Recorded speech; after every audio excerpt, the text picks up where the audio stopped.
You realize what a pain it is because you actually have to create two different versions of the slide, and you underline the word in one, and you try and create a blank in the other, but the spacing is always wrong when you're using the underlined character. Anyway, here we get the ability to actually do this. So to reach people nobody else is reaching, we must do things nobody else is doing.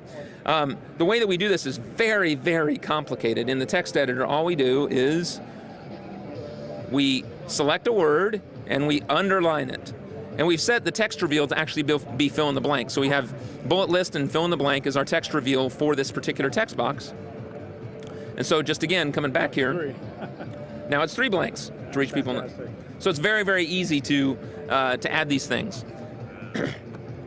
So further, we've now added the ability to, if you're doing scripture verse lookups, you can actually, it's always been the case in ProPresenter 3 and 4, where you would actually create a presentation of that scripture reference. Well, then you get this library that's just filled with all this different scripture, and it's very difficult in the playlist to kind of manage all that. So very, very simple thing, but we've added now the ability to copy scripture references to a current document. So I'm just going to add those scripture references. So all of your messages, all your message slides and whatnot just appear within the same presentation. Wow. So simple thing, but something that's kind of gone a little bit popular. That's very cool. Very good. And one more thing. There's one more thing. One more thing. And I hope the demonstration of this will encourage you to actually Twitter about it.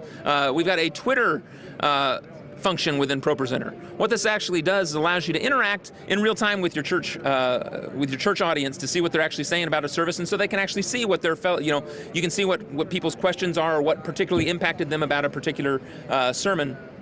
So in this case, I've actually done a search on Twitter for the words WFX, and it's showing me all the latest tweets from WFX.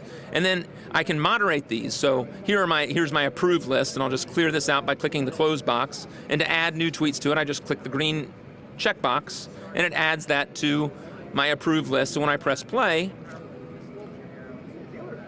we actually show those, and for a given duration, I have it set for 3 seconds here.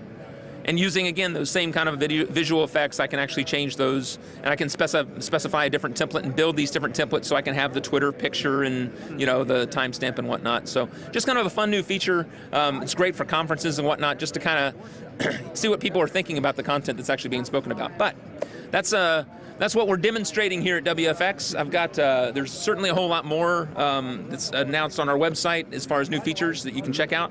And hope to have a public beta very, very soon. We're actually going to be releasing it for the Mac this winter and for Windows and the PC in the spring and summer time frame, just as soon as we can. And we'll have upgrade pricing and whatnot available for existing ProPresenter users very soon. So.